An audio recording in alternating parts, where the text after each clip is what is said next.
우리 엔딩 먼저 볼게요. 212페이지에 가보면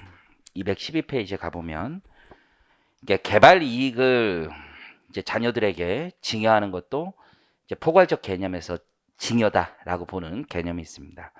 의의를 보시면 직업, 연령, 소득, 재산 상태를 보아서 혼자서 자력으로 개발 사업의 시행 등의 행위를 할 수 없다고 인정되는 자가 특수관계로부터 증여 받은 재산 등을 취득한 다음에 5년 이내 개발 사업이 시행이 되는 거예요. 그때 재산가치 증가 사유가 발생하면 그것도 역시 증여로 보겠다는 거예요. 그러면 그 정보 이용으로 인한 개발 이익을 얻게 된다는 거고요. 그래서 증여 이익 계산이 제일 중요할 테고, 맨 아래 가보시면 해당 재산 가액, 이제 증가한 그 재산 가액에서 취득가액을 뺀 부분을 이제 사실은 소득세 과세 영역인데 증여로 보는 거예요. 거기서 그동안에 물가 상승 같은 게 있을 거 아니에요. 가만히 있어도 올라가는 거. 통상의 가치 상승분도 빼고 자본적 지출 같은 것 있으면 그것도 뺍니다. 그래서 가치 상승 기여분을 뺀 금액을 증여이익이라고 본다는 거예요. 이 역시 현저한 이익이 있을 때 과세하는 건데, 현저한 이익이라는 건 3억 원과 자신의 투입 금액의 30%라고 보시면 돼요. 그래서 동그라미 1이 취득가액이 자기가 투입 금액이고, 통상가치도 자기 거죠. 원래 자기 거. 거기에 가치상승 기여분 있죠. 요거의 30%라고 보시면 돼요. 요게 내가 가질 몫이라는 거죠. 그것과 재산가액의 차이니까. 그러니까 다른 얘기로 하면 증여이익 밑에다 놓고 공식을 다시 만든다면 해당 재산가액 빼기 가로 열고 취득가액 더하기 통상가치 상승분 더하기 가치상승 기여분 있잖아요. 그 오른쪽 가로 안에 있는 거에 30%라는 뜻으로 이해하시면 됩니다. 자, 오른쪽에 증여의제와 증여추정이 있습니다. 명의신탁 증여의제는 이미 말씀드렸고, 일감 몰아주기라는 게 있어요. 자, 일감 몰아주기는요, 이런 개념이 필요해요. 일단은 수혜 법인이 있어요.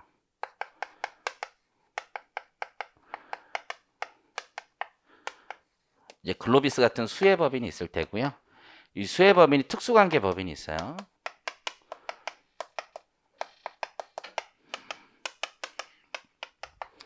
여기에 일을 하는 거야, 일을. 그러면 다른 데 일을 안 하고 특수관계 법인이 일을 했으니까 일감을 받은 게 되겠죠. 그럼 이 회사의 가치는 무럭무럭 자라난단 말이에요. 그럼 이 회사 주주들, 지배주주들의 가치도, 주식 가치도 상승하게 되겠죠. 그 주식 가치 상승분을 매년 계산해서 증여로 보겠다라는 기적의 법입니다. 증여 의제. 의제라는 건 증여로 무조건 본다라는 뜻이잖아요. 그러면 여기서 이제 핵심은 여기에 지배주주 등이 있을 거 아니에요. 이 지배주주 등의 증여 이익을 어떻게 계산하느냐. 이게 핵심이고요. 우리 계산 문제에선. 첫 번째 요건은요. 수혜법인이 여러 개의 사업을 할 수 있죠. 그러니까 매출처가 특수관계 법인도 있고 다른 법인들도 있을 거 아니에요. 그 중에서 이제 매출처의 비중이, 특수관계 법인에 대한 매출처의 비중이 일정 금액 이상이어야지만 특수관계 법인과의 거래일 때만 과세를 합니다. 그래서 거기 가보시면 과세 요건 있죠. 일감 몰아주기에 대한 수혜법인의 지배주주와 그 지배주의 친족의 증여세를 과세하기 위해선 다음 요건을 모두 충족해야 돼요. 일단 매년 과세하는 거니까요. 수혜법인의 세후 영업이익이 있어야 돼요. 이따가 우리가 세후 영업이익을 어떻게 계산하는지 한번 볼 거고요. 특수관계 거래 비율이요. 30% 대기업이라면 중소기업은 50%, 중견기업은 40%를 초과할 것. 자, 요거는요. 당연히 초과할 거예요. 일반적으로. 하지만 시험 문제는 이 금액의 비율을 계산하라고 나올 수가 있습니다. 테이블로 주고. 세 번째는 그 지배주주나 친족이 있을 거예요. 친족의 한계 보유 비율이라는 게 있고요. 3% 또는 10%입니다. 그래서 3% 또는 10%를 초과해서 얻었을 때 그때만 과세. 모든 주주를 과세한다는 건 아니고요. 자, 수혜법인의 정의는요. 거기 아래에 있는 거고 기본적으로 30%, 50%, 40%라고 보시면 되고 1,000억을 넘는 초과하는 법인은요. 20%만 초과해도 수혜법인이라고 정의할 수 있습니다. 다음 페이지에 자, 특수관계 거래 비율이 있는데요. 특수관계 거래 비율은 어떻게 계산하느냐? 잠깐만 거기 사례 종합 사례 216페이지를 먼저 보겠습니다. 요 사례를 별표 치시고 잘 이해하시면 돼. 자, 수혜법인 그림에 보니까 수혜법인이 있죠? 그리고 잘 모르겠는데 A, B, C가 있어요. A법인, 수혜법인이 A법인에게 매출하는 게 있고 B법인에게 매출하는 게 있고 C법인에게 매출하는 게 있는데 A랑 B법인이 특수관계인이라는 거야, 지금. 지금 보이죠? 그러면 전체 매출이 400, 200, 400이니까 1000이잖아요. 1000. 회사 전체 매출이. 근데 그중에 지금 문제가 되는 게 B법인이 과세 제외 매출이라고 되어 있어요. 왜냐하면 수혜법인의 그 그림을 쭉 쫓아가 보면 수혜법인이 B법인을 몇 프로 가지고 있어요? 100% 가지고 있잖아요. 그쵸? 지금 그림 찾았어요? 수혜법인이 지분 B법인을 100% 가지고 있잖아요. 그러면 내가 가진 법인의 자회사에게 파는 거예요. 그러면 수혜라고 할 수가 없죠. 자기 증여가 되니까. 내가 나한테 증여가 있지는 않으니까. 이런 법인들의 특수관계 법인 매출은 특수관계 법인 매출로 보기 어렵다라는 얘기예요. 지금 이해하시겠죠? 그러면 특수관계 거래 비율은 회사 전체 매출액 1000이 아니라 B를 제거한 A와 C에 대한 매출 전체 800을 놓고 그중에 A법인이 특수관계 법인이니까 400에 대해서만 특수관계 거래 비율로 본다라는 거예요. 이해하셨죠? 모든 특수관계 법인이 들어가는 건 아니니까. 그래서 분자와 분모에서 뺀다라고 생각하시면 되는데 전체 매출액에서 특수관계 법인 매출 분자로 두고 왼쪽 오른쪽 그러니까 분자에서 또는 분모에서 과세제외 매출을 빼도록 법전의 공식은 잡혀 있는데 이렇게 생각해도 되는 거예요. B를 그냥 제거하고 전체 800 중에서 400이 지금 A법인 특수관계 법인에게 매출하는 거다. 50%라고 보셔도 된다는 거예요. 의미 이해하시겠죠? 다시 앞으로 옵니다. 그래서 214페이지에 보시면 특수관계 거래 비율을 따지는 방식이 거의 법전의 공식대로 되어 있고 동그라미 2번에 보면 과세 제외 매출이라고 되어 있죠. 동그라미 2번에 그 과세 제외 매출이 의미하는 바가 아까 B법인 같은 데를 얘기하는 거예요. 자기 증여를 빼니까 기억은요. 시험에 나오긴 좀 어려워요. 수혜법인이 중소기업이에요. 중소기업인 수혜법인이 중소기업인 특수관계법인과 거래. 실무에서는 되게 중요하지. 양쪽이 특수관계인이 수혜법인과 여기 특수관계법인 둘 다 중소기업은 다 빼라는 얘기야. 그러니까 걸리지가 않아. 양쪽 중소기업이면 이 규정 때문에 걸리지가 않는데 동그라미 니은이 여러분 시험에서 제일 중요한 거죠. 수혜법인 본인의 주식 비율이 몇 퍼센트 이상이면 50% 이상이면 자회사 취급한다는 얘기입니다. 이것만 잘 기억하시면 돼요. 50% 이상이면 자회사 취급한다라는 얘기로 보시면 돼요. 자, 이제 네 번째 내용은 뭐냐? 니은만 기억하시면 돼요. 나머지는 몰라도 돼. 나머지는 50% 이상인 법인과 거래한 매출액은 과세제외 매출이다. 디귿도 조금만 한 번만 말씀을 드리면 50% 미만이면 어떻게 하느냐? 특수관계법인과 거래한 매출액에 그 법인에 대한 수혜법인 보유주식 비율을 곱한 금액만큼 금액을 빼라는 거야. 이건 너무 어려운 거지. 내가 저기 갔다가 다시 들어오는 그 매출 비율이 있잖아요. 그것만큼은 빼달라는 얘기야. 의미 이해하시겠어요? 그래서 만약에 다시 그림 가보면 216페이지 가보시면 만약에 수혜법인이 A법인의 지분을 직접 가지고 있다고 쳐볼게요. 지금 이 그림은 지배주주가 가지고 있으니까 상관이 없는데 A법인의 지분을 예를 들어서 20% 가지고 있어. 20%. 50%가 안 되는 거잖아요. 그리고 A법인의 매출이 400억이잖아. 그렇죠? 그러면 80억을 빼고 계산하는 얘기야. 80억은. 지금 이해하시겠죠? 즉 수혜법인이 A법인 지분을 20% 가지고 있으면 50% 미만이잖아. 의미 이해하시겠죠? 거기에 400억 매출을 곱하면 80억 정도는 빼고 계산하는 얘기야. 그게 과세제외 매출이라는 거예요. 이게 맥스야, 맥스. 지금 생각할 수 있는 맥스는 과세제외 매출에서. 이제 네 번째, 여기에 이제 증여 이익은요, 지배주주의 보유 비율을 가지고 계산을 할 텐데, 이 지배주주가 누군지를 찾는 게 이제 중요한 문제가 되고, 지배주주는 증여세 영역이기 때문에 무조건 개인만 찾는 거야, 개인. 근데 직간접 보유 비율로 지분이 제일 많은 주주가 지배주주가 되는 거예요. 직간접 보유 비율로. 그래서 가장 많은 주식을 가진 주주 중에서 개인을 찾는 겁니다. 의미 이해하셨어요? 이따 연습 문제 하면서 요건 좀 자세히 설명을 드릴게요. 개인을 어떻게 찾는지 직간접 보유 비율로 봐서. 자, 그런 다음에 수증자 과세 대상은요. 직접 보유 비율과 이제 파란색 보시면 간접 보유 비율을 합쳐서 한 개 보유 비율을 초과하는 자만 지금 과세한다는 거예요. 모든 주주를 과세하는 건 아니고요. 증여이익 있죠? 일단 우리는 세후 영업이익을 계산해야 돼요. 그런 다음에 아까 이제 특수관계 거래 비율 있잖아요. 요거를 곱하는데 이때 특수관계 거래 비율이라는 게 좀 만만치는 않아요. 좀 이따 해보기로 하고. 거기에 일반 기업은 5%, 중견, 중소기업은 각자 빼는 비율이 달라요. 시험 문제 나오면 일반 기업만 생각하세요. 일반 기업만. 5% 뺀다라고 생각을 하시고 자기의 주식 보유 비율이 있을 거 아니에요. 아까 직간접 비율 거기서 0% 뺍니다. 그러니까 5%만 특수관계 거래 비율에서 빼고 계산하면 된다고 보시면 되고 세후 영업이익 있죠? 공식으로 외우려면 너무 어려워요. 자, 한번 볼게요. 사례를 보시면 총 매출액이 1000이에요. 1000. 근데 거기 과세제외 매출액이 있죠. 과세제외 매출액. 그래서 과세제외 매출액이 200억이 보이죠? 그러니까 총 매출액 중에서 20%는 과세제외 매출이니까 내 자기증여의 몫을 얘기하는 거예요. 과세제외 매출이. 자기증여의 몫. 그럼 80%만 지금 이 회사의 주식가치 상승분 중에서 80%만 증여받은 것으로 보겠다는 거야. 기본적인 개념이. 그럼 영업이익을 계산해야 되는데 어떻게 계산하냐? 세무조정까지 반영한 세후 영업손익이 100억이래요. 거기 보이죠? 그리고 각사소가 120억이래. 그럼 영업의 손익이 20억 더 있는 거잖아요. 그러면 밑에 결정세액이 30억이래.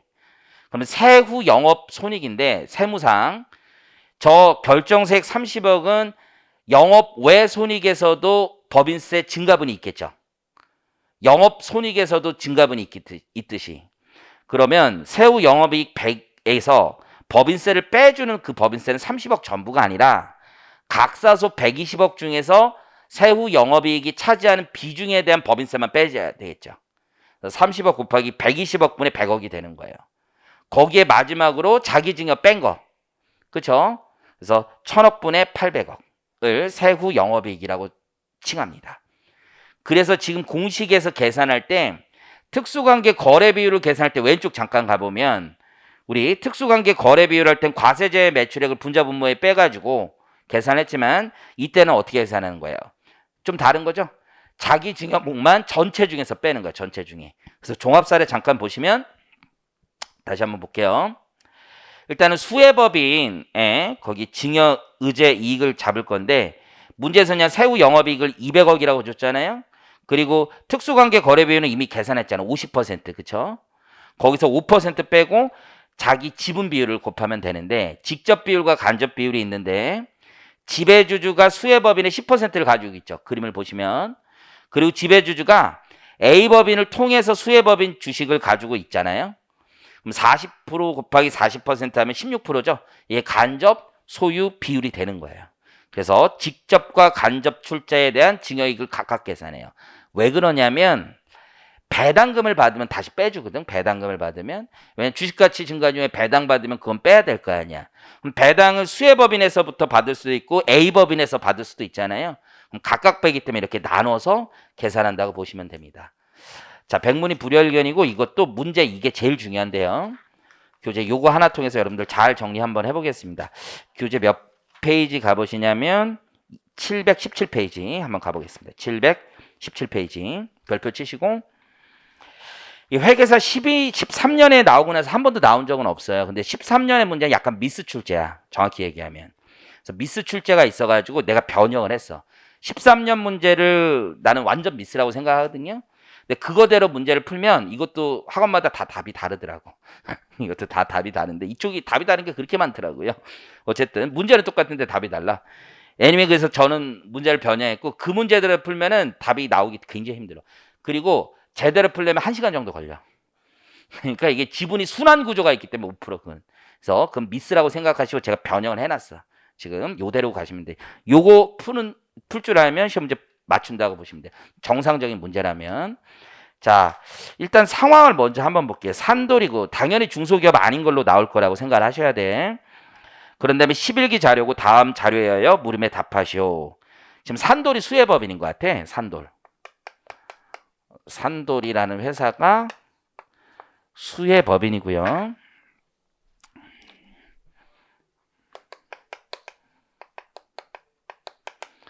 특권자들에게 매출이 많은 회사예요. 지금 산돌의 주주 내역이 나와 있죠. 김철원, 이영희, 한돌, 두돌 있어요. 그래서 여기 주주가, 지배주주가 김철원, 누구야? 이영희 둘 다 그려주자. 이영희, 그리고 한돌, 두돌, 이렇게 총 3개 회사가 있는, 4명의 주주가 있는 거고요. 이영희는 김철원의 배우자라고 돼 있죠. 둘은 특수관계인이네. 이게 배우자고, 산돌의 매출 내역이 나와 있어요. 그런데 2번 자를 보니까 한돌은 지분율, 이영희는 김철원의 배우자고 한돌의 지분율 60%를 가지고 있대. 이영희는 한돌의 60%를 가지고 있대. 그럼 이 수혜법인의 지분율을 한번 계산해 보는 거야. 수혜법인이. 자, 김철원은 몇 퍼센트 가지고 있냐면 20% 가지고 있어. 개인의 최종적인 지분율을 계산하는 게 중요해. 김철원 20%. 개인만 보는 거야. 개인만. 왜냐하면 지배주주는 개인만 될 수가 있으니까. 그리고 이영희는 직접 지분으로 10%를 가지고 있는데 간접적으로 소유하고 있기도 하죠. 왜냐하면 주주 중에 한돌 있잖아. 한돌이 60%를 가지고 있죠. 그 중에서 다시 이영희가 한돌의 또 60%를 가지고 있는 거죠. 지금 이해하셨죠? 한돌이 산돌의 60% 지분을 가지고 있고 이영희가 다시 한돌의 60%를 가지고 있잖아. 간접적으로 60%. 이렇게 개인 중에 일장을 찾아내는 거야. 항상. 개인 중에. 그럼 요게 36%가 되고 요걸 간접 소유 비율이라고 하고요. 얘를 직접 소유 비율이라고 해요. 그러면 얘는 간접과 직접을 합치면 46%서 개인 중에 최대 주주가 되는 겁니다. 지배주주가 되는 거예요. 자, 뒤에 물음 먼저 가보시면 1번을 보면 상속증여세법상 특수관계 법인과 거래를 통한 이익의 증여의제 요건에 해당하는 산돌의 지배주주와 증여세 납세무자를 먼저 찾아내래요. 자, 지배주주는 이영희예요. 그렇죠? 그리고 납세무자는 이영희와 그의 친족인 김철원이 되는 겁니다. 2명이 있고 지배주주의 지분율 있죠? 이영희의 지분율을 얘기하는 거야. 46% 적으시면 되고 특수관계 거래 비율은 이제 매출 봐야 되겠죠. 자, 다시 문제 앞에 와서 산돌의 매출 내역은 다음과 같다 있죠. 산돌은 지금 매출이 1군, 2군, 3군 이렇게 있나요? 매출이 3군데 있어요. 총. 그런데 내용을 보니까 4번 자료를 보니까 1군과 2군은 산돌의 지배주주와 특수관계 법인이래요. 그리고 산돌은 1군, 2군, 3군 맞죠? 산돌은 2군의 주식 전부를 소유하고 있대. 자, 볼게요. 산돌은 2군의 주식 100%를 소유하고 있고 이 지배주주와 특수관계에 있는 법인이래. 이 지배주주 이영희와 특수관계에 있는 법인은 산돌 2군이고 얘는 특수관계 없는 법인이 되는 거죠. 그럼 매출액이 지금 500억, 200억, 300억이에요. 여기가 500억, 200억, 300억. 자, 그러면 특수관계 거래 비율을 보면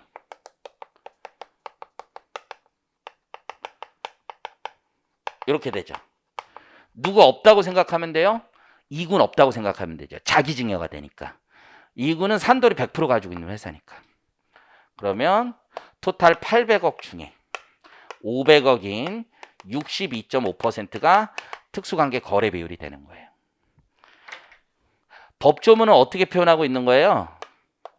법조는 이렇게 표현하고 있는 거죠. 토탈 너의 매출 1000억 중에서 과세제 매출 200억 빼고 특수관계 저기 700억 팔았지. 그렇잖아요? 그 중에서 200억 빼서 계산해라. 이렇게 돼 있는 겁니다. 같은 뜻이죠. 그래서 특수관계 거래 비율까지 물음 1번 해결했고요. 자, 물음 2번을 가보면 상속증여세법상 특수관계 법인과의 거래를 통한 이익의 증여 의제 계산 시 세후 영업이익을 계산해 보래요. 세후 영업이익. 자, 그러면 앞에 문제가 보면 자료 4번이 있죠. 자료 4번 보니까 11기 법인세 신고 시 손익계산서상 매출액, 매출 원가 판관비 합계액이 나와 있어요. 그리고 영업의 손익이 나와 있고 각각. 그러면 일단 매출이 1000억이죠. 손익을 그려본다면 매출 1,000억, 매출 원가 등이 700억. 그러면 회계상 영업손익은 얼마예요? 영업손익은 300억인 거죠.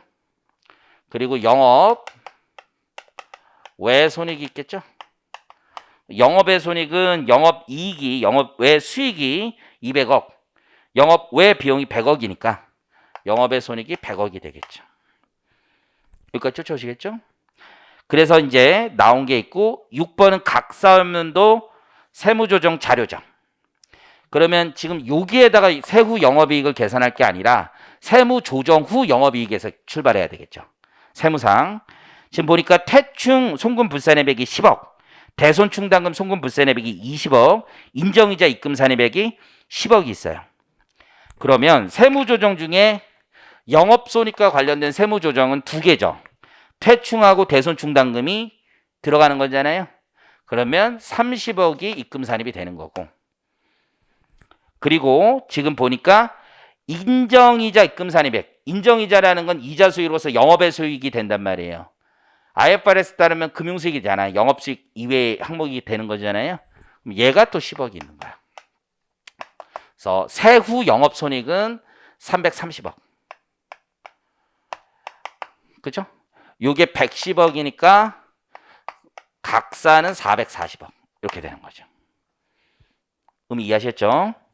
그러면 우리 보고 세후 영업 손익을 계산해 달라는 거죠. 세후 영업 손익. 그러면 세무 조정 후 영업 손익을 먼저 계산해야 되겠죠. 그게 330억이란 말이야. 요거 330억. 여기서 세후니까 이 영업 손익에 대한 법인세를 차감해야 되겠죠. 그런데 법인세가 얼마 나왔다고 되어 있냐면 결정세기 7번 자료 보니까 80억 나와 있다고 돼 있어. 80억. 지금 의미하시겠죠? 80억. 80억 중에서 이 80억은 왜 나온 거야? 각사 440억에 대응하여 나온 돈이 80억이잖아요. 근데 우리는 영업손익 여기를 대응해서 가는 거죠. 330억. 여기까지 쫓아오시겠죠?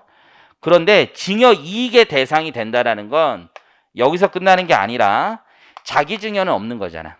그죠? 주식가치 증가분 중에 1,000억 중에서 자기 증여 제외한 800억.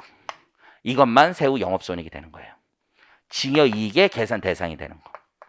그래서 그렇게 계산한 금액이 얼마냐면 216억입니다. 216억. 그래서 계산이 좀 빡세죠. 그리고 나서 이제 물음 3이 나오는 거죠. 216억까지 계산한 거고, 물음 3은 세후 영업이익을 300억으로 가정하고 특수관계 법인을 통한 증여의제 계산 시 증여의제이익을 답안 양식에 계산하죠. 직접과 간접으로 나누는 거죠. 그럼 얘는 심플해요. 300억으로 가정하고 거기에 지금 간접 출자분 증여의제이익은요. 어떻게 계산하냐. 일단 62.5%가 특수관계 거래 비율이죠. 거기서 대기업이라면 5% 빼는 거죠. 5%. 그러니까 마지막 공시에서 5% 뺐고 주식 비율을 곱하면 되는 거죠. 간접 소유비율은 지금 36%였고, 그렇죠? 직접 소유비율은 요 두 개가 직접 소유지. 김철원하고 요게 다 직접이죠. 직접의 대상이 되는 건 두 개 합쳐서 30%고 간접은 요거죠. 물론 개인별로 다 계산하게 돼 있어. 개인별로. 근데 이 문제는 그냥 간접 출자분과 직접 출자분. 이영희라고 따로 물어본 게 아니까 그래서 저는 이영희와 김철원의 직접 출자분을 다 넣은 거예요. 지금 이해하시겠죠? 이영희 것만 물어봤으면 직접 출자분은 10%만 넣으시면 되는 거고요. 그래서 요거는 법리가 따로 있는 게 아니라 외우셔야 돼. 세무회계 풀 땐 어쩔 수 없어. 그래서 요 정도 풀어보면 세법화 하시는 분들도 좀 요게 이렇게 흘러가는구나. 이걸 아실 수 있을 거예요. 자, 이제 엔딩 다시 옵니다. 거의 끝났어요. 4번, 이제 3번 볼게요. 216페이지, 이건 일감 떼어주기. 일감 떼어주기. 일감을 몰아줄 수도 있지만 이렇게 이 산돌이라는 수혜법인의 이익을 증가시키기 위해서 특수관계법인에 이렇게 매출할 수도 있지만 어떤 특수관계법인들이 하고 있던 사업이 있을 거 아니야. 사업. 사업 중에 하나 딱 떼어내서 니네 법인이 먹어라 라고 했어요. 이거 법인이 먹는 거야, 법인이. 그럼 여기 뒤에 있는 주주가 있을 거 아니에요? 주주, 지배주주. 얘들의 주식 가치가 증가할 거 아니에요? 그것도 과세하겠다는 뜻입니다. 그래서 일감을 몰아주는 것과 떼어주는 것이 지금 서로 구분되는 거죠. 216페이지의 과세 요건을 보시면 역시 일감 떼어주기 증여세 과세하기 위해서는 수혜법인이 지배주주와 특수관계에 있는 법인으로부터 제공받는, 자, 키워드는 사업기회인 거죠. 사업기회. 사업기회로 부문별 영업이익이 있으면 돼요. 그리고 지배주주 중에 보유 비율이 30% 이상이어야 돼요. 30% 이상인 법인. 그래서 누구나 다 되는 게 아니라 아까 일감 몰아주기는 지배주주면 되는 거였죠. 30% 지분 비율을 한계 보율만 넘으면 되잖아요. 10% 3% 그것만 넘으면 됐죠. 자, 특수관계 법인은요. 지배주주와 특수관계에 있는 자를 말하고요. 그러니까 일감을 떼어주는 그 법인을 얘기하는 거지. 일감을 떼어주는 법인이 보면은 일감을 떼어주는 A가 있고 B가 있어. B가 수혜법인이고 일감을 떼어주는 법인이 특수관계 법인을 얘기하는 거지. 그 A법인에 대한 얘기고 얘네들은 지배주주와 특수관계에 있는 법인을 말합니다. 중소기업과 수혜법인 주식 보유비율이 50% 이상인 법인은 제외해 주는 거죠. 그래서 중소기업은요. 일감 몰아주기, 떼어주기 다 면제되는 거예요. 현실에선. 그리고 사업기회라는 건 특수관계법인이 직접 수행하던 어떤 사업, A가 직접 수행하던 사업을 떼어주는 걸 얘기해요. 그래서 입점계약, 대리점계약 이런 것들을 얘기한다라고 보시면 됩니다. 수증자, 과세 대상자는요. 지배주주와 그 친족을 얘기하고요. 증여이익계산은 그냥 심플하게 보시면 되는데 사업기회로 개시사업년도 첫 해 있죠. 첫 해 얻은 이익 있죠. 그것에 지분율을 곱하고 법인세는 냈을 거 아니야. 그리고 밑도 끝도 없어. 3년치를 그냥 곱해주는 거야. 3년치 영업이익을 증여로 보는 거야. 그냥 밑도 끝도 없어 이거 진짜. 그렇죠? 근데 이중과세 조정은 중간에 배당을 받았다 라고 하면 빼준다는 거예요. 의미 이해하시겠죠? 소득세 내니까. 자, 4번 특정 법인과 거래를 통한 이익의 증여. 요건 현실에서 제일 많이 과세되는 거야. 증여세 요쪽에서. 자, 집에 아버지가 있는데요. 아들 있는 회사한테 싸게 파는 거야. 아니면 공짜로 주는 거야. 아니면 채무 면제해 주는 거야. 그럼 아들의 주식 가치가 올라갈 거 아니에요? 그거 과세하겠다는 거야. 의미 이해하시겠죠? 그래서 특정 법인이 거래를 통해서 얻은 이익이겠지. 용역을 무상 제공받는다던가 아니면 뭐 이익을 받는다던가 그런 것들. 거기서 법인세를 빼고요. 법인세 상당히 빼고 다시 지배주주의 주식 보유 비율만 곱합니다. 그럼 그 특정 거래가 뭐냐? 다음 페이지 나와 있어요. 그래서 재산 용역을 무상 제공받는 거. 이게 대표적인 거예요. 싸게 사거나요. 아니면 비싸게 파는 거. 이런 것들이라고 보시면 돼요. 그러니까 안 걸리기가 쉽지 않지. 아버지랑 아들 회사가 거래하면 다 걸리는 거야 이게. 이해하시겠죠? 그러면 진짜 많이 맞는 거지. 아버지는 부당행위가 걸리겠지. 아들 회사는 법인세 내겠죠? 그리고 아들이 증여세 또 내는 거지. 지금 3연타 맞는 거죠. 자, 5번은 배우자 등의 양도시 증여 추정. 두 가지가 있어요. 배우자 등 직계존비속이나 배우자에게 양도하면 무슨 양도야. 누가 돈 주고 사. 증여로 추정하겠다는 첫 번째 규정입니다. 근데 실제로 대금 지급한 것만 입증하면 괜찮은 거예요. 우회 증여가 있어요. 우회 증여. 우회 증여는 좀 기억을 하셔야죠. 우회 증여는 뭐냐면 자, 갑이 있고요. 특수관계인 있어요. 양도를 한 거야. 양도를 쳤는데 그 특수관계인이 양도를 했는데 이상하네. 갑의 배우자나 직계존비속이야. 너무 이상하죠? 타겟이 정해져 있는 것 같지 않아? 갑이 어디 특수관계인에다 파는데 그 특수관계인이 다시 갑의 배우자나 직계존비속. 사실은 뭐 하고 싶었던 거야? 증여하고 싶었던 거라고 생각할 수 있는 거죠. 의미 이해하시겠죠? 다만 얘는 3년. 우리가 양도소득세에서 이 우회 양도가 있었지. 우회 양도. 그건 어떻게 해요? 증여하고 나서 다시 증여하고 나서 5년 이내에 양도하는 케이스였죠. 그렇죠? 근데 특수관계인에 갖고 이 돈이 여기에 직접 갔다는 게 소명되면은 직접 양도한 것으로 본다. 이런 규정이 있었던 거잖아요. 요거는 조금 비슷한데 다른 거야. 양도를 증여로 본다는 거죠. 타겟이 정해져 있으니까. 의미 이해하셨죠? 대신 이것도 실질과세 원칙에 따라 과세하는 거기 때문에 이 돈이 여기 없어야죠. 이 돈이 여기 없어야 돼요.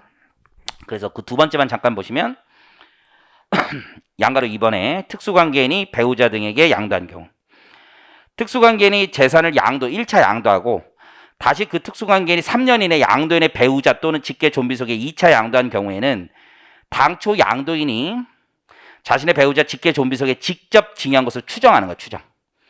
대신 한번 계산해 보니까 양도세 두 개 합친 거랑 증여세 중에 증여세가 더 많이 나와야 되겠죠. 이해하셨죠? 다만 객관적으로 진짜 양도했다는 게 입증이 되면 그거는 증여 추정하지 않습니다. 반증이 있는 거고, 여섯 번째, 실무에서는 굉장히 중요한 거예요. 재산 취득자금, 채무상환자금, 특히 재산 취득자금.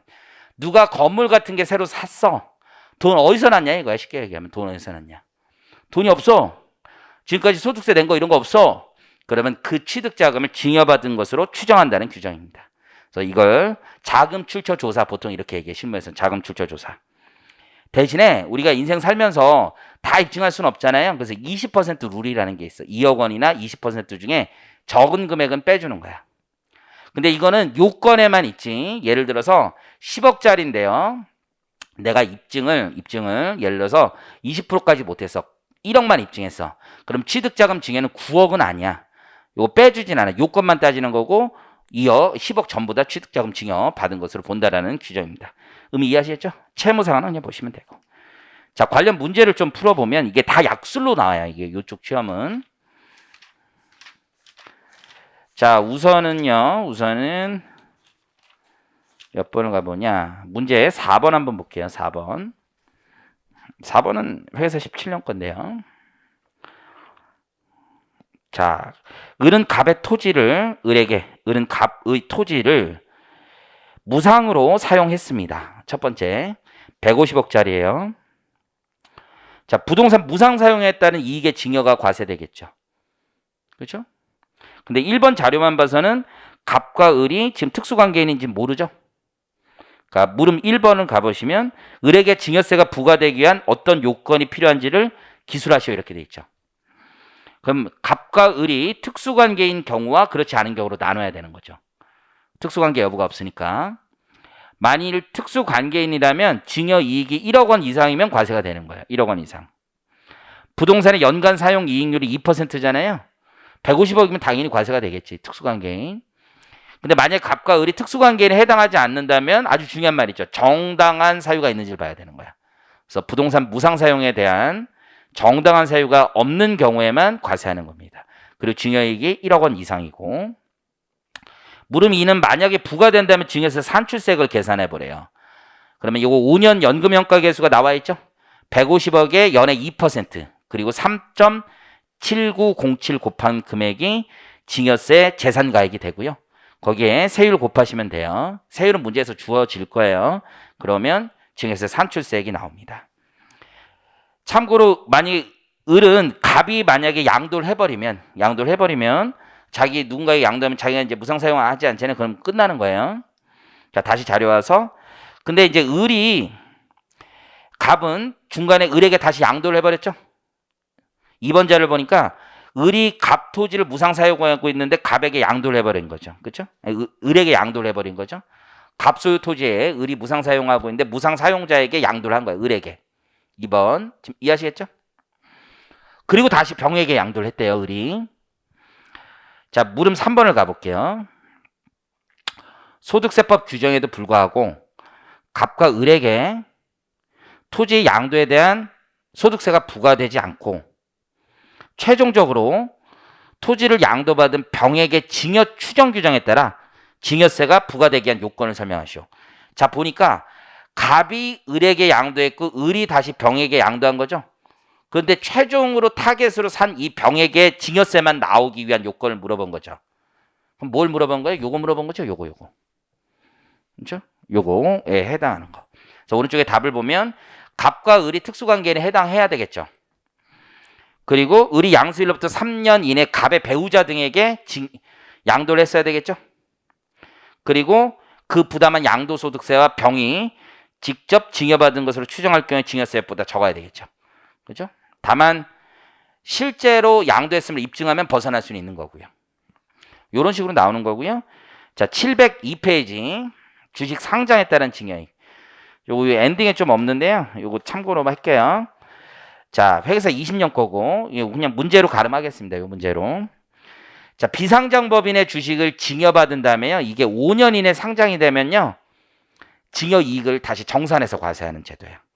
이게 비상장법인을 증여받았다가 상장법인과 합병돼도 똑같은 방식으로 과세를 합니다. 그럼 어떻게 하느냐? 이 문제를 통해서 익히시면 되고요.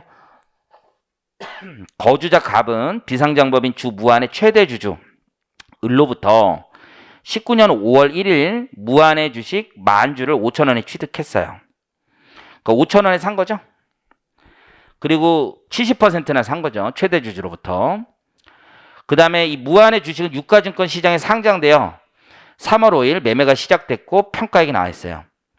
그러면 당일날은 몰라요. 여러분들 뭐 빅히트, SK 뭐 이런 애들도 당일날 엄청 올랐다. 이제 좀 지나야 진정세가 잡히는 거잖아요. 3개월 후를 정산 기준일이라고 불러요. 정산 기준일. 정산 기준일 증여받은 것처럼 패키지를 구성하는 거야. 그럼 어떻게 하느냐? 거기 물음을 한번 볼게요. 정산 기준일 한 주당 평가액은 25,000원이 되는 거야. 25,000원. 취득일 현재 한 주당 취득가액은 맨 처음에 5,000원에 샀죠. 5,000원. 그리고 한 주당 기업가치의 실질, 그 사이에 기업가치가 진짜 증가한 이익이 있을 거 아니야? 6,000원, 6,000원. 문제 3번 자료 3번에 나와 있어. 그러면 1주당 증여받은 이익, 미공개 정보 등으로 이용받은 거지. 곧 상장할 거니까 너 가져라 이런 거잖아. 14,000원이 한 주당 증여 이익이 되고요. 증여 재산가액은 10,000주를 곱하면 1억 4천이 증여 재산가액이 돼요. 이것도 30% 현저한 이익의 룰이 있고 이 1억 4천이 뭐보다 커야 되냐면 첫 번째 3억 원 또는 이게 있겠죠. 자, 생각해보면 내가 투입한 돈은 5,000원하고 실질적인 가치 상승 증가분 6,000원 합친 11,000원이 있잖아. 그 나의 인풋으로 보고 그것의 30%입니다. 이해하셨죠? 그렇게 계산한 금액은 3,300이기 때문에 기준금액보다 넘기 때문에 증여세 과세할 수 있다는 얘기입니다. 쭉쭉쭉쭉 넘겨서 7, 8 받고 9번 받고 10번, 11번 한번 보겠습니다. 자, 10번은요. 이런 얘기예요. 10번 좀 어려워요. 대한하고 민국이 있어요. 대한하고 민국. 그림을 좀 그려드릴까?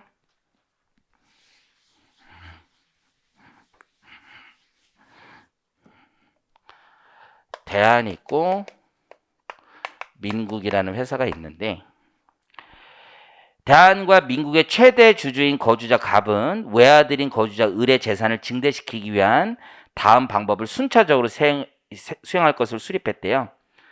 그리고 다음 자료를 이용하여 물음에 답하시오. 물음이 그냥 심플하죠. 그 외아들 을의 가능한 증여세 과세 문제를 한번 기술해보라는 거죠. 자, 보니까 갑은 대한과 민국의 주식 70%를 가지고 있어요. 갑. 그리고 대한과 민국은 모두 비상장 회사고요. 갑이 보유하고 있던 대한의 주식 중 80%를 을에게, 이 대한이죠, 대한의 주식을 갑이 소유하고 있는 거를 을에게 넘겼다는 거죠. 액면가로 양도했죠? 양도. 그럼 저가 양도하고 얘는 저가 취득한 게 될 수 있잖아. 그렇죠? 그 두 번째는 골프장을 운영하고 있는 민국. 여기 골프장 운영하고 있는 민국 있죠? 민국의 사업 중에 클럽하우스. 민국의 사업 중에 골프장 중에서 클럽하우스가 있단 말이에요. 클럽하우스. 그러면 이게 클럽하우스가 뭔지 또 모르는 친구들은 좀 힘든데 식당 운영권이야. 임대차 계약 운영권. 운영권을 딱 뗐다는 거죠. 딱 떼서 누구한테 줬다는 거야? 대한에게 줬다는 거지. 그러면 순차적으로 이루어졌으니까 지금 을은 이 대한의 최대 주주가 돼 있잖아. 그렇죠? 최대 주주가 돼 있는데 지배 주주의 특수 관계인의 법인으로부터 사업기회를 제공받은 거죠. 사업기획 제공받은 것에 대해서도 증여세 문제가 생길 수 있고 마지막으로 상장이 돼버렸죠. 증여받은 주식이 5년 이내에 상장이 돼버렸지. 그럼 상장이익 증여 의제가 또 있을 수 있죠. 지금 의미 이해하셨어요? 그러면 첫 번째 해답을 보면 자산을 저가 양수했다는 문제가 생길 수 있어요. 액면가액으로 샀잖아. 이게 실제 액면보다 클 가능성이 높으니까 자산 저가 양수에 대한 증여이익 의제. 사업 기회 제공에 따른 증여이익 의제 규정이 적용될 수도 있고 상장 증여이익 의제 규정이 적용될 수도 있어요. 그 내용은 집에 가서 한번 보시고 크게 테마는 3가지 정도 있겠다. 자, 오른쪽 11번 한번 가보겠습니다. 거주자 나변측 씨는 주 1사의 주식 55%를 보유하고 있는 최대 주주입니다. 지배주주입니다. 1사는 나변측 씨과 상속증여세법상 특수관계법이 있는 주 2사에 시가보다 현저한 고가로 용역을 제공하고 있고 주 1사의 21년 매출액인 70%에 해당한다. 이것도 그림을 그려서 여러분들이 시험장에서 보시는 게 좋아요. 자, 보면 나변측이라는 지배주주가 있는 거죠. 나변측 있는 거고 이 친구가 지금 주 1사의 집은 55%를 가지고 있는 지배주주예요. 그런데 지금 주 2사가 있잖아요. 주 2사. 이거는 나변측과 특수관계법인이죠. 특수관계법인. 지배주주와 특수관계에 있는 법인인 주 2사가 있고 거기에 지금 주 1사의 22년 매출액의 70%래. 70%를 여기에 공급하고 있는데 고가죠. 고가. 비싸게 판다는 거죠. 자, 그러면 나변측에 무슨 문제가 있는지 한번 볼게요. 나변측. 자, 나변측은요. 잘 생각해보면 나의 특수관계 법인으로부터 일감을 몰아서 지금 하고 있는 거죠. 70% 이상. 그렇죠? 그러면 일감 몰아주기 과세 문제가 생기는 거죠. 첫 번째. 두 번째는 무슨 문제가 있냐면 특수관계 법인에게 용역을 고가로 제공하고 있잖아. 그렇죠? 그럼 특정 법인과의 거래에 따른 증여이익 의제 문제가 생기지. 지금 함께하고 있는 거 맞아요? 하나는 일감 몰아주기 증여 의제가 있고 하나는 비싸게 팔았잖아. 비싸게.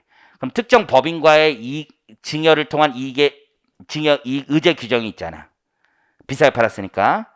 근데 이게 두 개가 동시에 적용되면 큰 거 적용하게 돼 있어. 우리 법은. 그래서 둘 다, 왜냐면 둘 다 주가 상승에 대한 증여세잖아. 둘 다 적용되는 경우에 큰 거 적용하게 돼 있고요. 주 1사는 무슨 문제가 있어요? 얘는 뭐 특별한 거 없겠지. 왜냐면 비싸게 팔아서 법인세 잘 내고 있는 거잖아요. 그렇죠? 주 2사는 비싸게 샀으니까 부당이익 계산 부인 규정이 적용될 수 있겠죠. 그런 식으로 쓰시면 될 것 같습니다. 그 다음에 12 받고 13하고 14가 있는데요. 요거는 13번 먼저. 이거 빠르게 볼 수 있으니까. 사례 1번부터 볼게요. 2012년 2월 거주자 갑의 모친인 거주자 을이 보유하고 있던 비상장법인 B가 있고 그걸 19년에 설립됐고 1000주를 갑에게 증여했습니다. 근데 갑은 조세회피 목적으로 비상장법인 A의 명의로 등기했어요. 그러면 타인의 명의로 등기한 거죠. 그게 영리법인 명의로 등기해도 마찬가지예요. 즉 B의 주주가 변동된 거잖아요. 갑에게 증여했는데 갑은 자기 이름으로 안 해놓고 법인에게다 등기 쳐놓은 거잖아요. 그리고 주 A는 갑이 100% 보유하고 있는 회사로서 결손금이 없는 영업중인 회사다. 결손금이 있든 없든 특정 법인 증여 이익 의제는 걸릴 수가 있거든요. 자, 그러면 사례 1번에서 문제가 되는 건 갑이죠. 갑. 첫 번째. 갑은요. 명의신탁 증여 의제가 과세될 수 있죠. 내가 증여받은 건데 저기에다 명의신탁했으니까. 지금 의미 이해하시겠죠? 그래서 명의신탁 증여 의제가 걸릴 수도 있고요. 두 번째로 증여세도 자기가 받은 거지. 이게 따따블로 나오는 거야. 내가 받은 거면 증여세를 내야 되는데 증여세를 회피하기 위해서 저기다 명의신탁 해놓은 거잖아. 명의신탁 증여 의제 하나 걸리고 진짜 증여 있죠. 이게 두 개가 걸리는 거야. 근데 하나의 증여에 대해서 두 개를 걸린다는 건 사실 말이 안 되는 것 같은데 명의신탁 증여 의제는 과태료 성격이 있어. 그 때문에 이건 둘 다 걸려. 둘 다. 마지막으로 이건 진짜 너무한데 내가 100% 가진 주식회사가 지금 증여받은 것처럼 돼 있잖아. 그렇죠? 과연 이걸 특정 법인과의 증여 의제로 걸 수 있느냐? 이게 문제가 되겠지. 이해하셨어요? 근데 A가 실제로 수중한 거라면 걸릴 수는 있지만 A가 수중한 게 아니라 갑 거라면 이건 동시에 걸지 못하지. 실질 과세 원칙상 누가 증여받은 거니까. 갑이 증여받은 거니까. 근데 만약에 A가 증여받은 거라면 그땐 특정 법인과의 거래를 통한 증여 의제가 걸릴 수 있죠. 지금 의미 이해하시겠죠? 근데 잘 이해 못하겠어 우리 앞에 친구? 야, 기본가입만들은 쟤도 잘 이해를 한다. 그러니까 특정 법인과의 거래를 통한 건 내가 가진 100% 가진 법인이 무상으로 증여를 받으면 나의 주식 가치가 올라가잖아. 그래서 과세가 될 수 있는데 이 본질은 갑에게 증여한 거잖아. 근데 명의신탁만 거기다 갖다 놨으면 본질 실질과세 원칙에서 갑에게 증여가 되면 A에겐 증여가 없는 거잖아. 그러면 특정 법인과의 거래를 통한 증여 의제는 안 걸려요. 근데 만약에 A한테 진짜 증여한 거라면 특정 법인과의 거래를 통한 증여 의제가 걸리는 거고. 그렇게 생각하시면 되고, 사례 2번은 2021년 6월 거주자 갑의 배우자인 거주자 병인 보유하고 있던 토지가 있었는데 3억짜리인데 1억 원의 저가 양도한 거죠. C는 갑이 지분 100% 보유하고 있는 회사로서 휴업 중인 회사입니다. 지금 여기까지 이해하시겠죠? 그러면 갑은 지금 갑의 배우자인 병이 보유하고 있던 토지야. 근데 나의 배우자가 나에게 지금 판 건 아니고 C에게 판 거잖아. C는 내가 100% 가지고 있는 회사고. 이해하시겠어요? 그러면 갑에게 있어서 무슨 문제가 생기냐면 나의 특수관계인으로부터 거래를 했는데 내가 가지고 있는 100% 회사가 지금 먹은 거잖아. 싸게 사서. 그럼 역시 특정 법인과의 거래를 통한 이익의 증여 의제 문제가 생기겠지. 지금 의미 이해하시겠죠? 물론 을도 문제가 생길 수 있죠. 거주자 갑의 배우자인 병도 사실 문제가 생길 수는 있지. 병은 어떤 문제가 있어? 3억짜리 1억을 양도했으니까 부당히 계산 부인 문제가 생길 수는 있죠. 지금 이해하셔서 3억 원짜리 1억 원에 양도했으니까. 근데 뭐 거의 답은 안 써놨지만 그 정도 생각할 수 있는 문제는 많다 이거지. 자, 오른쪽에 증여 예시 있죠? 이거는 무상증여 뭐 그거니까 여러분이 한번 해보셔도 돼. 이건 다 쉽게 답만 봐도 알 수 있는 거예요. 요 정도 하면 마무리가 될 것 같네요. 그래서 약술도 좀 준비를 하시고 약술 여기 있는 정도만 준비하시면 되고 계산 있죠? 계산은 여러 유형이 있어요. 증여는 진짜 유형이 너무 많기 때문에 다 할 수는 없고 여기에 있는 것만 딱 열심히 하시고 하시면 될 것 같아요. 이렇게 해서 마무리하도록 하겠습니다. 재산평가는 우리 지난번에 했고 생각보다 양이 많아요. 상속증여세도 많이 나와가지고 세모에게 10점 잡으려고 하는 건데 이게 효율성이 그렇게 높은지 모르겠어요. 옛날에 아주 쉬웠는데 점점 어려워져가지고 좀 그렇다 보시면 돼요. 수고하셨고 마무리 잘 하시길 바랍니다. 감사합니다.